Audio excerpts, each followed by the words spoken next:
Anda hanya cukup mengganti kontak fake aja. Saya sudah pastikan itu sangat aman. Kredit online ini jalurnya di aplikasi pinjol legal. Sedangkan pinjaman online ilegal ini jalurnya kemana? Nah, kalau masalah jalur ini jam terbang ya. Ketika Anda galbay, jangan hanya receh yang Anda dapat, tapi puluhan yang harus Anda dapatkan.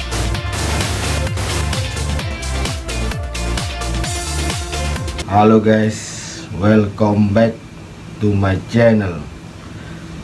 Dalam video ini atau kesempatan kali ini, saya akan menjelaskan dasar-dasar dari sebuah mekanik pinjaman online.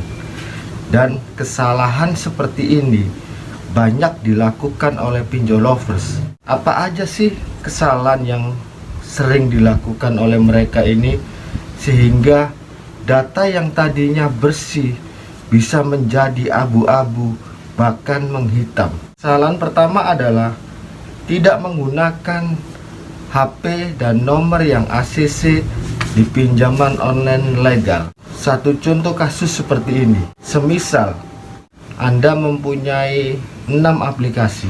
Pertama, Anda menggunakan HP Evercross. Di dalam HP Evercross ini ada dana bapak, dana ibu, dan dana mertua.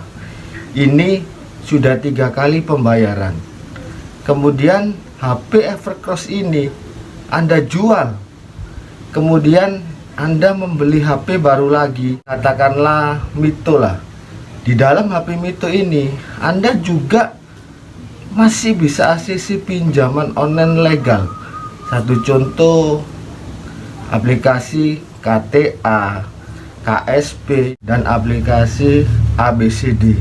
Kemudian yang aplikasi lama tadi Anda take over ke HP Mito tadi. Aplikasi baru ini tidak ada pembayaran. Sedangkan 3 aplikasi di depan tadi sudah 3 kali pembayaran lebih, yaitu aplikasi dana bapak, dana ibu, dan dana mertua. Kemudian Anda mengajukan ke pinjaman online ilegal dengan HP baru Mito ini yang tidak ada riwayat pembayaran tadi. Anda masuk ke beranak yang Anda gunakan data yang tidak ada pembayaran ini. Kemudian Anda ke ilegal, biarpun aplikasi tunggal atau aplikasi beranak, data Anda pasti dimuntahkan karena data Anda dalam HP baru ini tidak ada riwayat pembayaran sama sekali. Sedangkan yang ada dalam riwayat pembayaran Anda, HP Anda sudah Anda jual, sehingga data rawatan Anda ini terbuang ketika Anda pengajuan ke pinjaman online ilegal. Ini kan sayang. Yang kedua adalah merestart HP. Jadi merestart ini tidak ada log SMS ataupun log telepon, bahkan tidak ada isinya lagi, ulang mengisinya. Ini kan hilang data Anda, kemudian Anda mengisinya, mengamankan kembali. Yang Anda harus pelajari di dalam metadata atau bahasa pemrograman, ada suatu bahasa pemrograman yang rumit. Ini ada tersimpannya di file manager. Jadi ketika Anda memasukkan data baru, di situ ada riwayat tanggal, dan yang Anda gunakan ini kan motivasi Anda ketika Anda pengajuan kan kelihatan di sini. Jadi ketika Anda turun ke ilegal ini, gunakan semua atribut Anda yang di legal secara natural. Anda hanya cukup mengganti kontak fake aja. Itu sudah tidak ada yang lain. Saya sudah pastikan itu sangat aman. Yang ketiga, pondasi legal minimalis. Tidak kuat sudah dipaksa. Banyak dari pinjol lovers yang saya temui, mereka tidak tahu apa itu perbedaan kredit online disamaratakan sama pinjaman online. Mereka mempunyai jalur masing-masing. Kredit online ini jalurnya di aplikasi pinjol legal, sedangkan pinjaman online ilegal ini jalurnya kemana? Dan ini jalur pinjol ilegal ini yang bikin legit. Jalur pinjol ilegal ini jalurnya mengarah ke kantong kita. Ini yang harus Anda pahami. Pinjol lovers yang berkata saya punya AL, Divo, Shopee, pinjolnya cuma satu, gak ada pembayaran lagi. Kalau Anda berpikir secara logika, ke ilegal, jalurnya mana? Kan tidak ada seperti yang saya jelaskan tadi. Yang berikutnya adalah asal tembak pinjol ilegal yang sering terjadi. Apalagi Anda tidak mengetahui seberapa jalur, apalagi Anda diarahkan oleh si Joko atau si Jono. Yang saya maksimalkan di sini adalah ketika Anda memiliki jalur pembayaran terbanyak, itu fokus kita utama di situ dulu. Ambil jalur pembayaran terbanyak Anda di legal, masukkan ke aplikasi ilegalnya. Terus jalurnya itu gimana bang? Ada kamusnya nggak? Ada sih yang bertanya seperti itu. Lah kalau masalah jalur ini, jam terbang ya, atau keseringan kita praktek, kita akan tahu akan sebuah jalur aplikasi ini. Biarpun legal or ilegal, ini semua ada jalurnya ketika Anda sudah melakukan pembayaran. Ini sering terjadi. Dapat APK beranak, kemudian galbay, dia merasa sudah aman, terus masuk lagi. Ya ini mana bisa. Ketika Anda sudah galbay di aplikasi ilegal, berarti kredit skor Anda buruk. Data sekuat apapun, pondasi sekuat apapun legal Anda, kredit skornya hancur. Ini yang harus Anda pahami. Jadi gini, jangan pernah bermain-main di aplikasi beranak, apalagi Anda galbay. Kalau Anda tidak percaya omongan saya, Anda bisa buktikan. Ketika Anda galbay di APK beranak, kemudian Anda keluar dapatkan duit ilegal, dan Anda merasa aman, kemudian Anda masuk lagi ke APK beranak.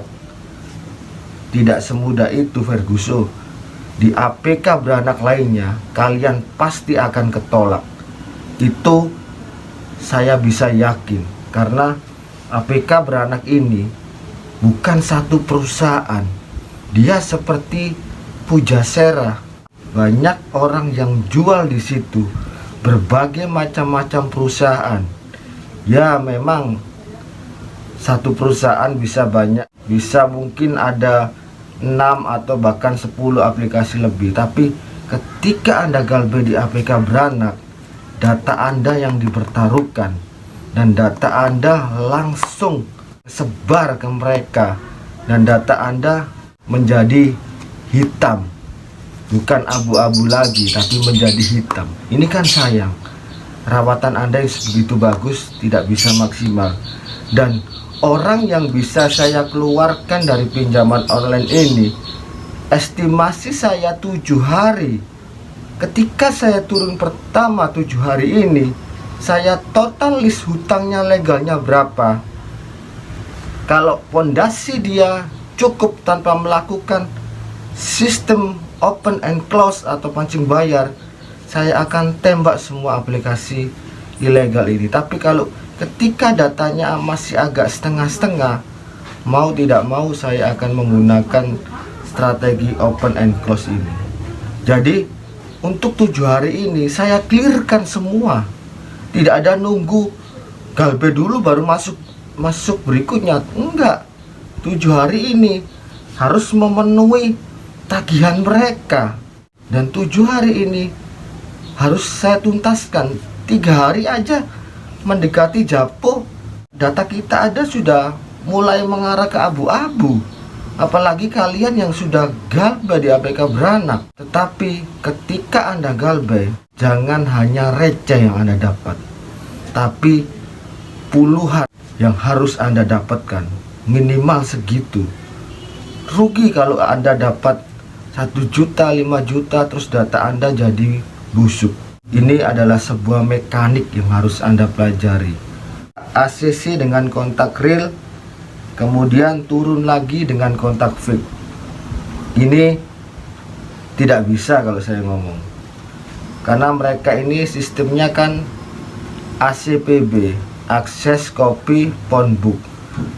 Misal Anda bayar, Anda ACC di aplikasi ilegal, Anda bayar, kan data Anda sudah tercopy. Kemudian Anda pakai kontak fake, mungkin bisa di ACC, tapi tetap data lama. Kemudian Anda pengajuan lagi ke saudaranya dengan menggunakan kontak yang tidak sesuai dengan mereka, Anda pasti ketolak. Dan usahakan ketika Anda turun pertama kali menggunakan kontak real atau asli, itu terus Anda terjam, biarpun harus kontak real. Masih ada formula yang bisa saya berikan kepada Anda untuk Anda meminimalisir sebuah resiko yang terjadi. Tolong dipahami tentang dasar dari mekanik pinjaman online ilegal ini, agar data Anda bisa dimaksimalkan di kemudian hari dan menjadikan sebuah solusi dan pundi-pundi rupiah buat Anda. Saya Pablo, thank you for watching, see you next video. Salam lumer.